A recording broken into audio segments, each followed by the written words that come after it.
జై హింద్, భారత్ మాతాకి జై. బాబాయ్, ఈ వీడియో నేను చాలా బాధతో చేస్తున్నా. ఎందుకంటే చదువుకోవలసిన చిన్న పిల్లలు ఈ మతోన్మాదుల బ్రెయిన్ వాష్ల వల్ల ఇలా చెడిపోతున్నారు.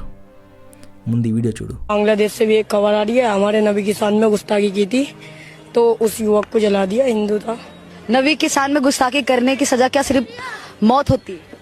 मौत से भी बेहतर होती है, सही दी है, मौत भी दी है तो इसको मार के सही किया है। सही क्या है जी।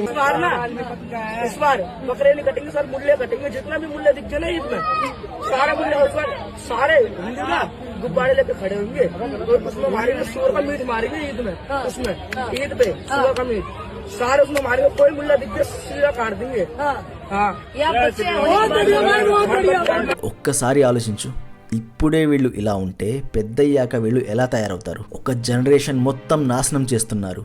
పాపం కాదా? చిన్నప్పటి నుంచి పిల్లల మనసులో ద్వేషం పెంచడం పాపం కాదా? ఇప్పుడు ఇలా తమ పిల్లల్ని చెడగొడుతున్న వాళ్ళని ఒక ప్రశ్న అడగబోతున్నా. నువ్వు హిందూ, ముస్లిం, క్రిస్టియన్, ఏ రిలీజన్ అయినా గానీ ఆబ్వియస్లీ నువ్వు నీ పిల్లలకి ఇలాంటి బుద్ధులు నేర్పిస్తున్నావంటే నీకు ఎవరో ఒకరు నేర్పించుండాలా, లేదా నువ్వు ఎక్కడైనా చూసి నేర్చుకుని ఉండాలా. నీకొకటే చెప్తా, ఒక్కసారి ఆలోచించు.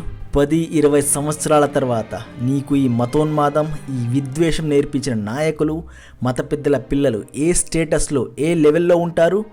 నీ పిల్లలు ఎలా ఉంటారు? నీలాగా నీ పిల్లలు కూడా వాళ్ళ పిల్లలకి ఊడిగం చేస్తూ బతకడం ఓకేనా నీకు?